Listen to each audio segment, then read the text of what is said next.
Right, the State Capture Commission of Inquiry has wrapped up in Parktown in Johannesburg for today. Let's cross now to our reporter Manqoba Mchunu, who's there to give us a look back on what's been an interesting day, certainly right from the beginning. Manqoba, thanks very much for joining us.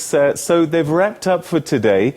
But I suppose an important judgment was given right at the beginning of the day in respect of Tom Moyane.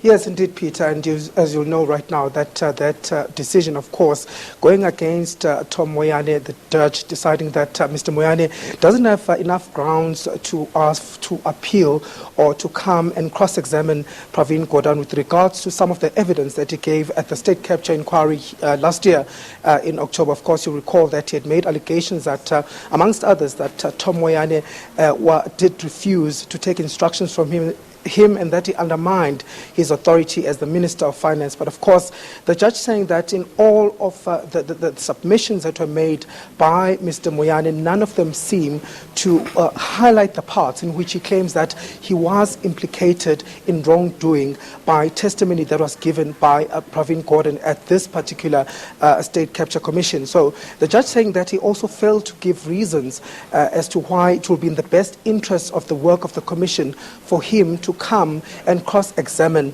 Mr. Pravin Gordhan with regard to some of those claims that he made here at the State Capture Commission. But more than that, he's saying that instead what Mr. Tom Moyane did is that he came up with another set of accusations which he wanted to use in order to come and cross-examine Mr. Gordhan, which he says that that was not part of what the requirements or the rules or the regulations of the Commission and what sort of the regulations that are used here in the Commission require, and that's not what they specify with regards to what is needed. So in those regards, he failed to meet the requirements with regards to the rules of the Commission, and that's the reason why the judge then decided that this particular appeal for him to cross-examine Mr. Gordhan be dismissed. All right, so then Robert McBride took to the stand again, and he was meant to have finished last week, but there seemed to be so much that he still needed to go through. What did he say today? What were the key elements of his testimony?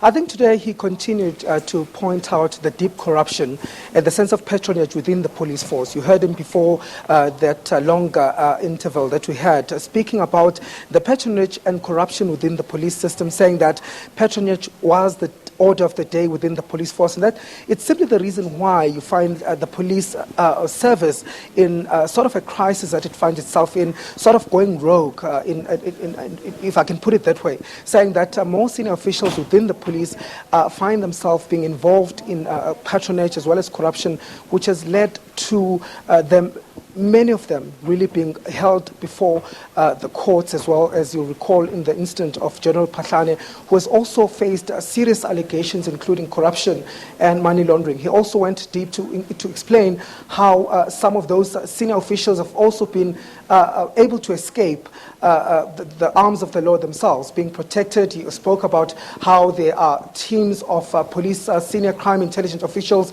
that are used to harass IPID investigators who investigate some of these cases. So he went deep to the extent of he talked extensively about the depth of corruption within the police force, saying that this was one of the serious problems that the police force had been facing and which really affected the image and the work of the police, and saying that the police will have to really deal with the issue of patronage in order to get their books, to get their things right, and saying that, of course, some of the problems are caused by the fact that there is corruption within the police. He even gave an example of how one of the senior generals, General Phahlane, even had corrupt activities that stretch beyond the borders of South Africa, saying that there was a twin company that was operating in Namibia, for example, to quote some of the examples that he gave. So he painted a really bleak picture of a corrupt system within the South African Police Service, which he says is a deep concern within the force. All right, Manqoba, perhaps finally, is that it? Is that the conclusion of his testimony? And if so, who are we expecting next? Well, certainly, Peter, that's the conclusion of his evidence. But before that, he also spoke about the issues involving the NPA, saying that the NPA itself was also being used in this big plan to try and shield some of those senior police officials from facing prosecutions. He gave an example of a case in crime intelligence in 2016 where some goods were ordered from Australia worth 54 million rand. And that order, he says, was placed on a Friday evening. And within 5 hours, some of those goods were delivered. So he says it's simply impossible for those goods to have been delivered from Australia in a period of 5 hours. So he says that within the NPA itself, there was a sense that some of these police officials, top police officials, were being protected from prosecutions. He says that cases involving them, some of them never got to be prosecuted. And he says he even wrote a letter demanding to ask from the NDPP, the National Director of Public Prosecutions, Sean Abrams at that time, as to why some of these prosecutions did not take place. And he says that the answer that he got there was simply unsatisfactory, and it showed that these senior police officials were being shielded in a way by some of these officials. So that's some of the testimony that he did indicate here, or he did give here before the State Capture Commission. But of course, we are expecting General Boysens, Johan Boysens from the KwaZulu-Natal Hawks, the former head of the KwaZulu-Natal Hawks, to come and give testimony here today. Of course, you'll remember that he's one of those Hawks officials who was also ousted in this, what is being called a plot or a political maneuver to try and deal with people fighting against corruption within the force.